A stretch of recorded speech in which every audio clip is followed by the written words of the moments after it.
Estamos com o médico Oscar Sobral, obstetra, hoje para falar sobre diabetes, em especial diabetes na gravidez, a diabetes gestacional.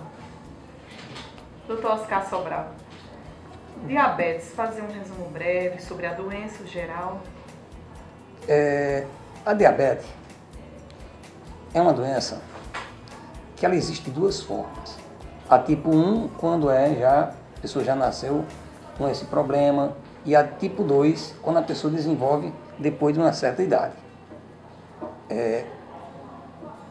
É causada por um aumento de glicose na corrente sanguínea, que pode ser por várias causas.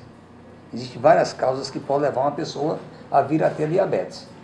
Normalmente acontece isso por conta de falência da quantidade de insulina, que é o hormônio responsável para diminuir, é a substância responsável para diminuir, para haver o controle, o equilíbrio no organismo da quantidade de glicose captada na alimentação e necessária para o organismo. Então, quando há um descontrole, vai aparecer mais açúcar na corrente sanguínea, provocando o que chama diabetes. Diabetes é, na realidade, um excesso de açúcar na corrente sanguínea. Como todo paciente portador de diabetes, em especial na gravidez, o cuidado com a pressão alta, né? E já atenção com a pré-eclâmpsia, eclâmpsia. Exatamente, só que se nós estamos com uma gestante que ela está com uma diabetes estabelecida, já está caracterizado que ela está com diabetes gestacional, o médico também vai ficar na obrigação de ter cuidados na questão de uma possível pressão alta. Porque é muito comum também a gravidez puxar a pressão alta, levar a gestante a ter hipertensão. E se juntar glicose com hipertensão, nós podemos estar correndo o risco de uma pré-eclâmpsia ou mesmo de uma eclâmpsia. Então é preciso, seriamente, ter muito cuidado com essa glicose. E medir sempre essa taxa de glicose, verificar sempre que puder a pressão e, claro, existem as ultrassons que podem mapear isso para a gente. É chamada Doppler fluxometria de artérias uterinas, Doppler fluxometria de artérias umbilicais, de artéria umbilical e Doppler fluxometria de artéria cerebral média. Não tem como se prevenir, mas tem como ter algumas cautelas. Tipo assim, emagrecer antes de pensar em engravidar, alguns cuidados com a alimentação já até antes mesmo e no decorrer da gravidez? Sim, até porque não é muito comum, isso é a nossa preocupação como obstetra, as pessoas agora que estão acordando para isso, que quando for engravidar, não é engravidar por engravidar, tem que fazer exames antes. Se está com peso, vê lá índice de massa corporal, qual é que está desejável. Se tiver desejável, ótimo. Se não, vamos baixar um peso, vamos fazer uma academia, vamos fazer uma caminhada para depois engravidar. Porque certamente a pessoa com bom peso estabelecido vai ser menos propensa a vir ter uma diabetes gestacional. São várias as consequências que a diabetes pode causar no organismo humano. Nós vemos tantos exemplos de pessoas que sofrem de doenças cardíacas, de doenças que afetam o cérebro, como os derrames, os AVCs, AVEs também chamado, como também as amputações, que falta circulação nessa área, principalmente das extremidades. Então vemos tão próximo de nós, amigos nossos, perderem seus membros. Temos também exemplos nacionais como Pinto do Acordeon, por exemplo, que perdeu um dos membros também, inferior. Então, tantas consequências de uma doença tão silenciosa que é a diabetes, Dr. Oscar. O grande problema da diabetes é que o açúcar é a substância necessária ao cérebro para que haja que o cérebro metaboliza e o cérebro funciona às custas da energia provocada pela quebra da molécula do açúcar. Então, o que acontece? Quanto mais açúcar o cérebro tiver, mais ele vai gostar. E por isso é que muitas vezes o diabético, involuntariamente, ele é levado a consumir até mesmo escondido das pessoas. É como se ele se escondesse dele mesmo o fato de consumir substância que contém açúcar. Infelizmente, quando existe excesso de açúcar, de glicose circulando no organismo, nós vamos verificar que aquelas pequenas arteríolas, aquelas pequenas veias, começa a haver depósito dessas moléculas de glicose e termina por obstruir e, consequentemente, levar necrose de dedos, de pés. Normalmente é muito comum nos pés, em função de você permanecer muito tempo ou em pé ou sentado. Então, o que acontece? A circulação é mais lenta voltando e termina por provocar um acúmulo de glicose nessas arteríolas, que termina por levar a chamadas amputações, que, para tristeza nossa, tem mutilado muitas pessoas, até amigos nossos mais próximos, pessoas da nossa sociedade. Como não há sangue circulante, não tem como cicatrizar e é preciso cortar. Começar a necrosar o tecido, primeiro obstruir. Com a obstrução vai faltar o quê? Oxigênio. Na hora que começa a faltar oxigênio, começa a ficar cianótico, azulado, depois termina ficando preto, instala-se então um quadro de necrose. Obrigatoriamente, muitas das vezes se tenta fazendo apenas tirar as escarificar, tenta fazer um debridamento para tentar evitar fazer amputação. Mas logo se verifica que, se não fizer a amputação, não vai resolver. E tem que ser feita uma amputação deixando uma margem livre boa. Porque muitas das vezes é feita a amputação, mas fica uma área comprometida quando pensa que não tem que cortar mais em cima, que é um pior para o paciente. É quando vai ser reamputado.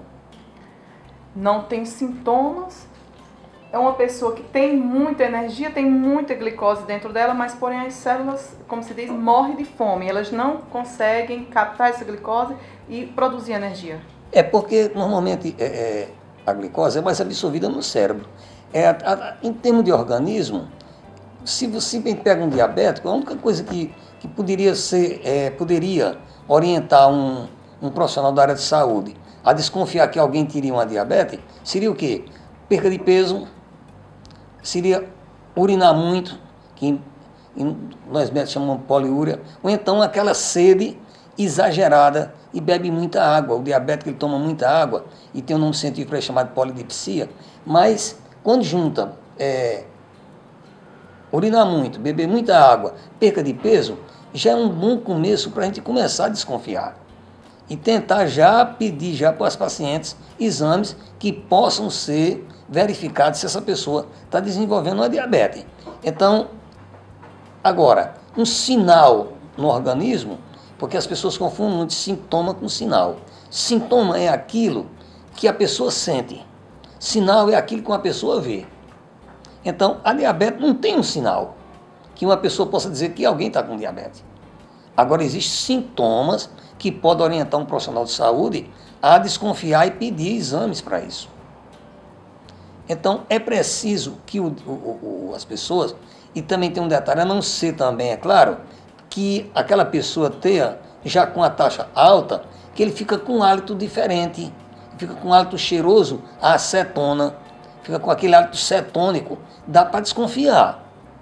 Mas isso é quando já com a diabetes, a taxa de açúcar, de glicose está um pouco elevada. Nem todo tratamento de diabetes é medicamentoso, certo? Certo. Exatamente, nem todo tratamento é medicamentoso. E nem toda alteração glicêmica é diabetes. É diabetes. Tem que se pensar nisso também. Às vezes pode ter uma diabetes induzida. Um paciente teve um problema de uma gripe, teve uma dengue, e de repente o médico, na tentativa de evitar uma dengue hemorrágica, uma concentração, fez um excesso de soro glicosado. Quando no outro dia pede uma glicose, está 140, 160, apavora todo mundo. Não, mas se você questionar, ou então uma criança que no dia anterior com os amiguinhos exagerou na comida de doce, na dieta, numa festinha, no outro dia, se você fizer, pode estar alterado. Então é preciso ter muito cuidado com isso também. Ter cuidado, eu acredito muito, Jasleide, numa história muito elementar. Médico é uma pessoa que tem que ter tempo. Olha, não existe consulta médica, que não dê ao médico tempo suficiente para que ele possa conversar com o paciente. Uma boa anamnese. Porque são todas coisas que numa boa conversa o médico já pode mapear. Se eu pego essa criança que está aqui com a gente aqui agora, E hoje, a gente leva ela para uma festa, e lá ela come muito bolo, muito brigadeiro, toma muito refrigerante. Se fizer amanhã, uma glicemia dela pode estar alterada. Então, na hora que chegar para o médico tem que saber o seguinte: mãe, me fala da alimentação dessa moça, dessa criança. Aí, claro que você vai dizer, não, ela se alimenta bem, dorme bem, tal. Ontem, por exemplo, quando nós fomos a uma festa, então o médico já vai ficar antenado, já vai ficar pensando no que poderia ter acontecido, que pode ter sido, então vai ficar fazer o quê? Vai vir com aqueles outros exames complementares, do tipo chamado teste de tolerância à glicose, que vai ser feito depois, que vai ajudar a mapear se essa criança está ou não desenvolvendo uma diabetes. Então, posso ter um tratamento só à base de dieta e de exercício físico. Exato. Ou, se não houver controle nisso, o medicamentoso. Isso estamos falando da diabetes tipo 2, que aparece com a idade. Com a idade. E posteriormente, em último caso, a insulina, que é a primeira escolha para a diabetes tipo 1, que é que você nasce com ela ainda da infância. Sim, a diabetes ela foi desenvolvida e criada para tratar diabetes tipo 1, que é aquela que a pessoa já nasce diabético, já nasce com deficiência no pâncreas, de produção de insulina. Ou às vezes, você não produz de maneira alguma. Não produz a insulina. O hormônio que baixa a glicose. Que baixa a glicose. Então a insulina também já é produzida com alguma deficiência que não consegue quebrar a molécula de glicose. Então vai ser obrigado a usar insulina extra, organismo, ser feita a dosagem, vai ser feita uma adequação dessa quantidade de insulina e deve ser feita e vai começar a fazer. Já tipo 2 não. Nós usamos insulina em diabetes tipo 2 quando ela está a diabetes está fora de controle, ela está num grau alto e que a gente está tendo dificuldade com dieta e com medicamentos. Quando medicamentos e dieta não conseguem baixar, nós vamos ter que usar insulina. E o diabético tipo 2, ele produz a insulina, às vezes em grau variado, por isso que às vezes uma dosagem muda muito de uma pessoa para a outra. E essa medicação, ela faz a pessoa produzir. Como é que funciona essa medicação no tipo 2? A medicação ajuda a quebrar a molécula de glicose. E para isso nós temos vários tipos de medicamentos. Nós temos glibenclamida, nós temos metforminas. Então elas ajudam a quebrar as moléculas de glicose, funcionando como se fosse um adicional da insulina, para dar tempo à insulina se organizar. E também, é claro, a partir do momento que nós estabelecemos um tratamento com substâncias químicas para ajudar a combater a diabetes, também tem que ter um suporte nutricionista. Tem que ter um suporte que é nutricional, aliás, que faça com que essa pessoa seja orientada. Então, seria de boa ideia que quem deveria tratar o diabético deveria ser uma equipe multidisciplinar. Tem que passar por um nutricionista, teria que ter até um psicólogo. Não adianta só tomar medicação sem seguir as orientações quanto à alimentação. Não. Não vai funcionar. Não vai funcionar. Mas não vai funcionar mesmo. Porque normalmente o diabético, ele é um cara que ele é muito relutante, ele é trabalhoso. Difícil disciplinar. Pronto. Então precisa o quê? Ter um apoio muito grande. Tem que ter um apoio com relação à nutrição, as pessoas que convivem com ele. Precisa ter um apoio psicológico grande, precisa ter. E, claro, o tratamento estabelecido pelo médico. E com relação às amputações, para até evitar, os cuidados com os pés, com esse esforço de fazer as feridas e tudo mais, todo esse cuidado não se resume somente à alimentação e à medicação. Não, precisa ter também, a partir do momento que você está consciente que você está com diabetes, é aconselhado, primeiro, usar calçados confortáveis, de preferência muito confortáveis, evitar exercícios, caminhadas prolongadas, exercícios que note que está havendo um esforço maior. É um paciente que tem que favorecer ao retorno venoso, ou seja, colocar, depois que tiver de repouso sentado em casa, não custa nada estar sentado numa cadeira com os pés de repouso. Massagear com óleo. Fisioterapia, não custa nada. Hidratação. Hidratar. Inspecionar sempre, Sempre ter muito cuidado. Qualquer calosidade. Qualquer ferimento, qualquer arranhadura, qualquer coisa que tudo seja. No início é mais fácil. Tudo é mais fácil tratado. E evitar as famosas amputações. Para fechar esse geral da diabetes, nós vamos agora introduzir a parte obstétrica, que é da gravidez. Porque sabemos que a diabetes na gravidez, ela é transitória. É transitória. Normalmente, na grande maioria, a não ser, claro, que a paciente já seja uma diabetes tipo 2 ou tipo 1, já antes de engravidar, já se sabia diabética. De repente ela engravidou, claro, que essa daí não é uma diabetes gestacional, é uma diabética que engravidou. Agora, nós temos gestantes que não tinham glicose nenhuma alta, era normal, na faixa de seus 70, seus 80, e de repente, depois que engravidou, começa a apresentar pico de glicose em torno de 120, 130, 140. Então, estabeleceu-se nessa paciente uma diabetes chamada gestacional. Aí muda por completo. Por que muda por completo? Muda por completo porque nós médicos ficamos numa situação bem constrangedora. Nós não podemos usar tratamento químico através de comprimidos por conta do bebezinho que está na barriga. Nós só temos duas opções. Ou eu parto para um tratamento, tipo, pegar essa paciente, levar ela para nutricionista, estabelecer uma alimentação para ela e observar. Se verificar que não está havendo produto, que mesmo assim não está tendo o efeito desejado, aí eu tenho que partir para a insulina.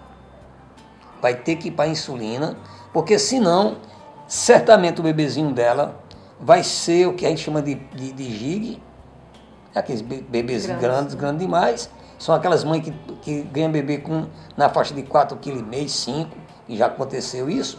E esse bebê no futuro pode ser tendencioso a ter também diabetes, pode ser tendencioso a ser um obeso pelo resto da vida.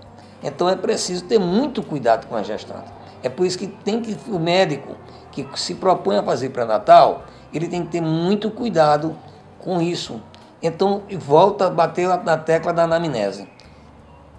O cartão de pré-natal tem lá uma pergunta: tem alguém diabético na sua família? Isso aí já é para o médico ficar de atenção, já com a antena ligada. Se tem diabetes na família, pede a glicose dela. Glicose deu normal? Ótimo.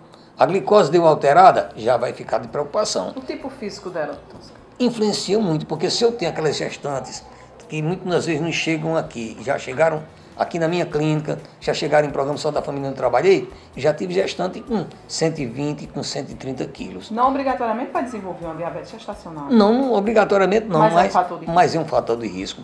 E um fator também que pode ocasionar a diabetes gestacional. Aquela paciente mais gordinha ela é mais propensa a ter uma diabetes gestacional.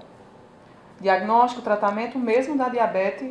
Da diabetes tradicional tipo 2. É uma paciente que você vai trabalhar com ela da seguinte forma. Ela deu acima de 100? Deu. Então, eu uso aqui como limite aqui na minha clínica 90. Se uma gestante minha chegou a 90, eu já vou para o pé dela. Olha, vamos tirar, você vai evitar todo tipo de... Você não vai usar refrigerante, vamos diminuir seus doces, vai diminuir o máximo possível de comida com doce, comida com massa, diminuir o máximo possível, vamos nos dirigir mais para legumes, verduras e frutas, e muitas das vezes eu já encaminho para a nutricionista, para que ela faça um esquema posológico de alimentação para essa gestante. E fico fazendo glicemia sempre que puder. E recomendo também o teste de glicemia capilar em casa. Não tem por que se apavorar com a diabetes gestacional, né? Não, sendo descoberto. Porque aquela história já que eu te falei, se ela se engravidar já era diabético, ela já sabia, tudo bem. Se apareceu a diabetes com o decorrer da gravidez, certamente na hora que o bebezinho sair da barriga, no mais tardar um mês depois, ela volta às taxas normal dela de glicose. Estabeleceu-se a diabetes em função da presença da gravidez, dos hormônios que mudam durante a gravidez, que aumentam durante a gravidez, certamente provocou algum feedback e fazendo com que a hipófise mandasse com que houvesse uma maior produção de açúcar.